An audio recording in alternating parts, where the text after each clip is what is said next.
हरदोई पहुंचे जूना अखाड़ा के महामंडलेश्वर स्वामी यतीन्द्रानंद गिरी ने मीडिया कर्मियों से मुलाकात की। उन्होंने इजराइल युद्ध के दौरान कहा कि वह कहते हैं कि जब बीज बोए बबूल का तो आम कहां से पाए। जितने भी देश हैं, चाहे मिडिल ईस्ट के हों, चाहे वह अमेरिका रूस आदि के हों, उन्होंने सदैव देशों को आपस में लड़ाया है, देश के अंदर आतंक पैदा किया है, उन्होंने आतंकी संगठनों को पैदा किया है और इसी की देन है कि अलकायदा इन्हीं की देन है। उन्होंने इस पूरे मुद्दे पर बहुत सारी बातें मीडिया कर्मियों से कही। वहीं संभल मस्जिद का जब मुद्दा उठाया गया तो संभल मस्जिद ध्वस्तीकरण को लेकर उन्होंने कहा कि आज समय आ गया है कि जहां जहां या कहते हैं कि खुदा है, उन सभी जगह पर सनातन भी है और महादेव भी हैं। इस तरीके की उन्होंने बातें कही। आइए सुनाते हैं मीडिया कर्मियों से बातचीत के दौरान उन्होंने क्या कुछ कहा। चाहिए और ये जो युद्ध है, ये वो कहते हैं कि जब बीज बोए बबूल के तो आम कहाँ से पाए। ये जितने देश हैं, चाहे मिडिल ईस्ट के हों, चाहे वो अमेरिका रूस आदि हो, इन्होंने जो बीज बोए हैं, इन्होंने सदैव देशों को लड़ाया है और देशों के अंदर आतंक को पैदा किया है। इन्होंने आतंकी संगठनों को पैदा करा। इन्हीं की देन है अलकायदा, इन्हीं की देन है जैसे मोहम्मद जैसे संगठन। तो आज जब वो नाग उन्हें खुद डस रहे हैं, तो आज वो मजबूर है।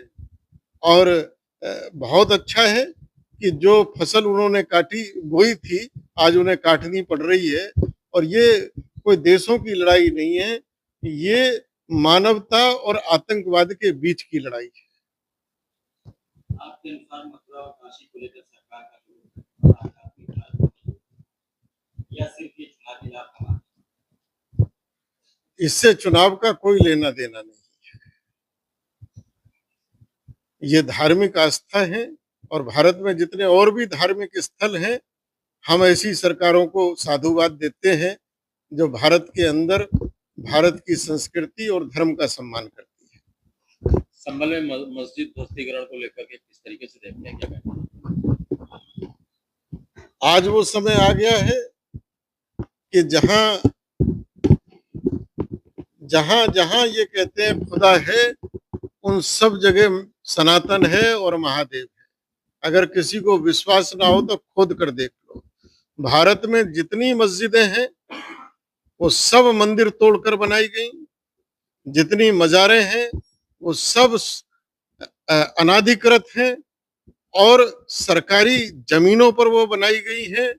बड़ी बड़ी मुस्लिमों की कॉलोनी, उनके नगर, उनके शहर, ये सब हल्द्वानी के अंदर पूरी रेलवे की जमीन कब्जा कर पूरी एक कॉलोनी, वनफूल कॉलोनी बना ली, जहाँ 60,000 मठ हैं, बोट हैं। और मुस्लिम मोहल्ले जितने हैं, अधिकतर उनके ना नक्शे पास होते हैं, उनके अंदर बिजली के मीटर तक नहीं लगते हैं, घरों में फ्री बिजली इस्तेमाल कर रहे हैं।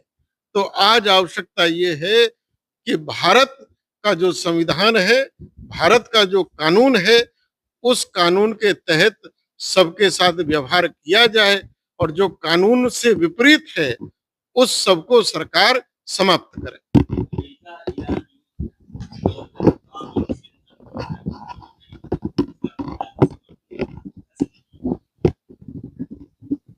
जितने भी मुस्लिम धर्मगुरु हैं, वो उनमें से आज तक किसी ने भी आतंकवाद, अलगाववाद का विरोध नहीं करा। दुनिया में जब बम फटते हैं, कोई मुस्लिम धर्मगुरु नहीं बोलता है।